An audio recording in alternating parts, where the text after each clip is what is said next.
ఇక ఏపీలోని కొత్త ప్రభుత్వం దౌర్జన్యాలకు పాల్పడుతుందని వైసీపీ నేత విజయసాయిరెడ్డి అన్నారు. వైసీపీ నేతలపై బురద చల్లే ప్రయత్నం చేస్తున్నారని అన్నారు. వైసీపీకి సహకరించిన వారిని ఇబ్బందులకు గురిచేస్తున్నారని అన్నారు. పక్కా ప్లాన్ ప్రకారం తనపై నిరాధారమైన ఆరోపణలు చేస్తున్నారని మండిపడ్డారు. కూటమి ప్రభుత్వం రాక్షస పాలనను ప్రజలు గమనిస్తున్నారని విజయసాయిరెడ్డి అన్నారు.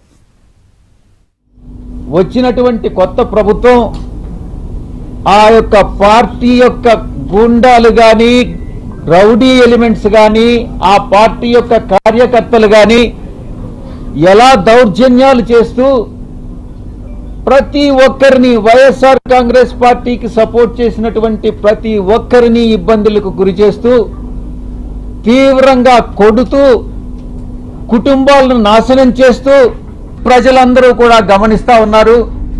తప్పకుండా ఈ రోజు ఈ యొక్క పరిపాలన ఈ ఒక్క నెల రోజుల్లోనే ఈ యొక్క ప్రభుత్వం చేస్తున్నటువంటి రాక్షస పాలన ప్రజలందరూ కూడా గమనిస్తా ఉన్నారు. తప్పకుండా ఇది పతనానికి ఈ యొక్క ప్రభుత్వ పతనానికి నాంది పలుకుతా ఉన్నారు. వాళ్ళకు వాళ్లే నాంది పలుకుతున్నారు అన్నటువంటి విషయంలో సందేహమే లేదు. ఎవరైతే నాయకులు ఉన్నారో వైఎస్ఆర్ కాంగ్రెస్ పార్టీ నాయకులు వాళ్ళందరి మీద బురద చల్లడం, ఆ బురద చల్లడంలో కూడా ఒక క్రమంలో ఒక క్రమబద్ధంగా ఒక అన్ని వాళ్లకు ఉన్నటువంటి వసతులన్నిటినీ ఉపయోగించుకొని బురద చల్లేటటువంటి కార్యక్రమం,